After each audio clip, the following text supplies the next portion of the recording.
What's up YouTube? Jeff back again from DopeTechDaily.com. Today I'm bringing you guys a quick unboxing, first impressions video on the Xiaomi Redmi 4 4G model. Now shout out to GearBest. They actually sent this out to me for a review. You guys know that I try to do some of these Chinese phones, but they're just not available in the US, and some of them, they don't actually work on the 4G LTE. I'll be testing that on this one. So I don't always buy them myself, but a huge shout out to GearBest. They hooked me up with this one, hopefully going to give me a few more of them to review. Again, this is the international model of the Xiaomi Redmi 4, the 4G model. As you guys can see down here, a couple of the specs.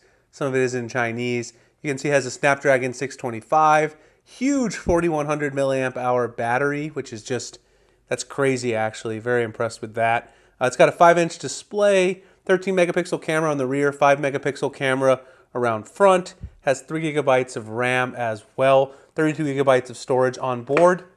I did take it out just to quickly play with it, get a few initial impressions before doing the video. There's really not that much going on in the box here of this phone, but I do want to show you guys what's in there. There's the phone itself. You can see I've got the silver model. And then the only thing that's really in the packaging here, in this case, is the power brick and the charging cable. So I'm going to go ahead and throw the box to the side.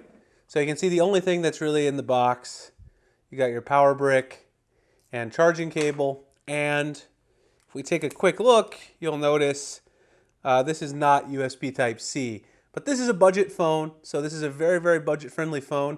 GearBest has these on sale right now, so I'm going to drop the link below if you guys are interested in picking one up. I believe they have this one for under 200 bucks right now.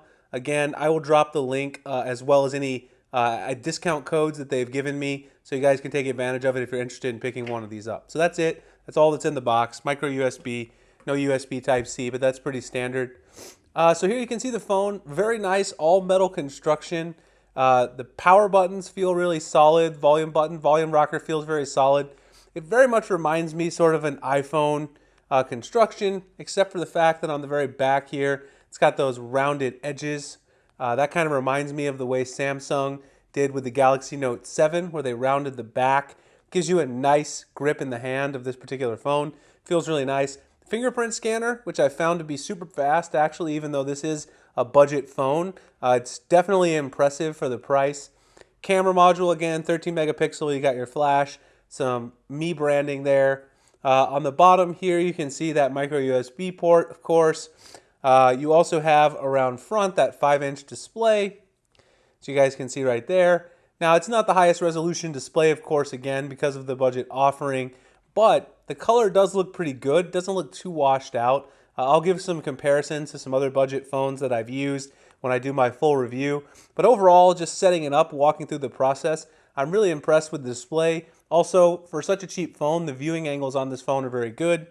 You do have your row of buttons here at the very bottom. The one downside, of course, is that these do not light up. They don't have a backlight.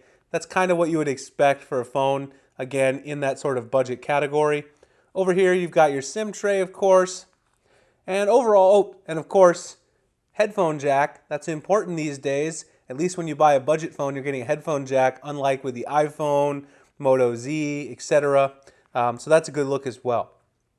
One other thing that I've been really impressed with so far with this phone is the software. The software on this phone, it looks like Xiaomi has cleaned up things quite a bit.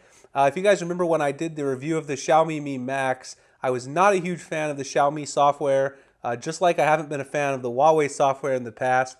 A lot of the Chinese software I just haven't been the biggest fan of. You can see it's running Android 6.0.1. You can see the model number there as well. It's got the November security patch. It's running MIUI Global 8.1 stable build.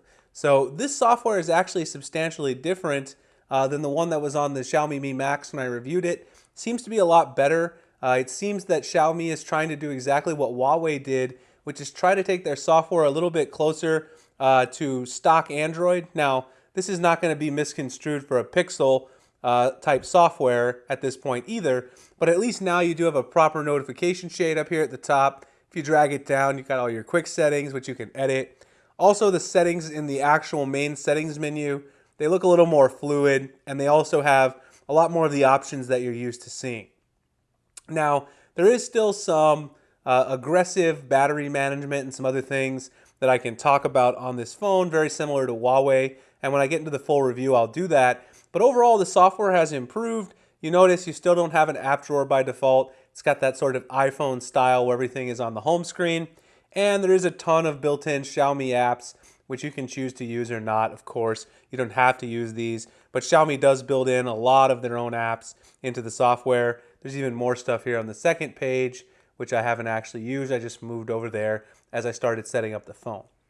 So overall, I've been pretty impressed with this phone, just unboxing it, taking some initial impressions over the last couple days. I'm going to use this as a daily driver for a few days, get out a review on it. Obviously, I've got a lot of stuff going on with the LG G6, HTC Ultra, but I do want to give this phone a fair chance. When I'm done with this phone, I plan to give it away. Not sure how I'm going to do the giveaway yet, so stay tuned if you want to win the Xiaomi Redmi 4 4G version, and I will do a giveaway on this phone. All right, guys, I appreciate checking out the video. Drop any questions you guys have about this phone in the comment section below. Find me at dopetechdaily.com, Google+, Instagram, Twitter, at the links in the description. Please like and subscribe if you enjoy my content, and I'll see you guys in the next video. Thanks a lot for watching.